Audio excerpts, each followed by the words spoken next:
Hello students, कैसे हैं आप सभी। स्वागत है आपका मेरे इस यूट्यूब चैनल पे, जहां आपको मैं मेडिकल फील्ड से कुछ इम्पॉर्टेंट टॉपिक्स को डिस्कस करती हूं। आज का टॉपिक उसी में से बहुत ही इम्पॉर्टेंट एक टॉपिक है, जिसका नाम है कार्डियोपल्मोनरी रिसक्सिटेशन और सीपीआर। वीडियो को स्टार्ट करने से पहले अगर आपने मेरे चैनल को सब्सक्राइब नहीं किया है तो सब्सक्राइब कर ले, ताकि जो भी इम्पॉर्टेंट अपडेट्स हैं वो आप तक सबसे पहले पहुंच पाएँ। स्टार्ट करते हैं टॉपिक को। तो कार्डियोपल्मोनरी रिसक्सिटेशन, इसको समझने के लिए हमें इसके वर्ड को समझना होगा। Cardio stands for heart, pulmonary stands for lungs and resuscitation का मतलब होता है कि हमें इन दोनों के फंक्शंस को फिर से रिस्टोर करना होता है। किसी भी वजह से हमारा जो कार्डियक है, हार्ट है और लंग्स है, वो काम करना बंद कर देता है, उसमें अरेस्ट हो जाता है उसके फंक्शन में। तो उसको हम रिस्टोर करने के लिए इस लाइफ सेविंग टेक्निक का यूज़ करते हैं, जिसे हम कहते हैं कार्डियोपल्मोनरी रिसक्सिटेशन और सीपीआर। तो आइए हम देखते हैं कि आज हम इस वीडियो में क्या क्या कवर करने वाले हैं। तो सबसे पहला है इम्पॉर्टेंट इंट्रोडक्शन, जो अभी मैंने डिस्कस किया। Next is indication for CPR. Indication का मतलब होता है संकेत या साइन, जिससे कि हमें पता चले कि पर्सन को कार्डियक अरेस्ट या रेस्पिरेटरी अरेस्ट हुआ है, जिससे कि हमें सीपीआर देना ज़रूरी है। थर्ड वन इज़ BLS, जिसे हम बेसिक लाइफ सपोर्ट भी कहते हैं। इसके कुछ सीक्वेंसेस होते हैं, जैसे कि हमें पेशेंट को पहचानना होता है कि हाँ, उसे कार्डियक अरेस्ट हुआ है। इसको हम आगे डिटेल में स्टडी करेंगे। नेक्स्ट है CAB, सीक्वेंस ऑफ CPR। तो CPR देने का एक सीक्वेंस होता है, जिसे हम CAB कहते हैं शॉर्ट में, जिसका मतलब है circulation, airway and breathing. Circulation में हम क्या करते हैं कि चेस्ट कंप्रेस करते हैं पेशेंट का।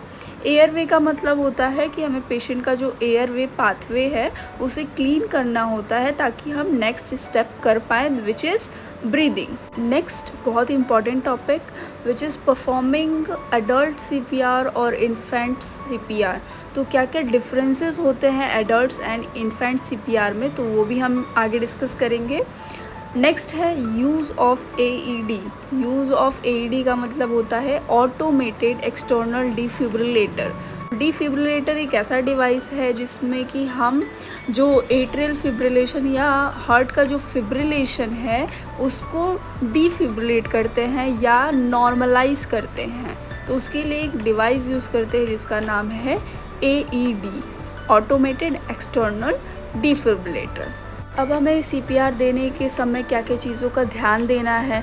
ऐसा तो है नहीं कि हम CPR कंटिन्यूसली देते रहेंगे। तो CPR हमारा काम कर रहा है या नहीं, पेशेंट उससे रिकवर हो रहा है या नहीं, तो क्या क्या ऐसे साइंस होंगे, तो उसके बारे में भी हम देखेंगे। और लास्ट कि हमें CPR को कब स्टॉप करना है। मैं फिर से एक बार CPR के बारे में एक ब्रीफ इंट्रोडक्शन दे देती हूँ। तो CPR stands for cardiopulmonary resuscitation.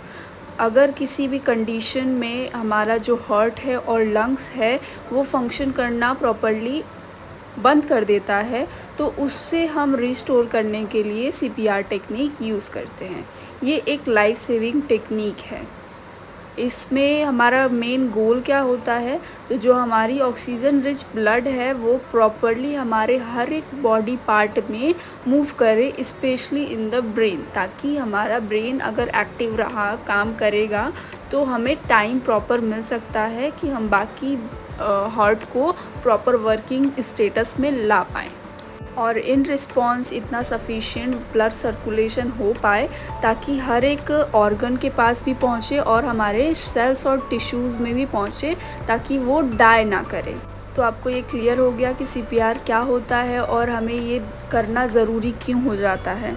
क्योंकि आप सभी को पता है जो हार्ट है हमारा वाइटल ऑर्गन है, और वो ब्लड को सर्कुलेट करने में बहुत ही ज़्यादा मेजर रोल प्ले करता है। और साथ ही साथ जो लंग्स है वो गैसियस एक्सचेंज में हेल्प करता है, जिससे कि ऑक्सीजन इनहेल हो पाता है, हमारे टिश्यूज़ तक पहुंचता है, और जो कार्बन डाइऑक्साइड है हमारे टिश्यूज़ से आउटसाइड द बॉडी जाता है। सो आगे के डिटेल्स हम अपने नेक्स्ट वीडियो में डिस्कस करेंगे। So stay tuned with my channel and again subscribe my channel for the any updates. Thank you so much.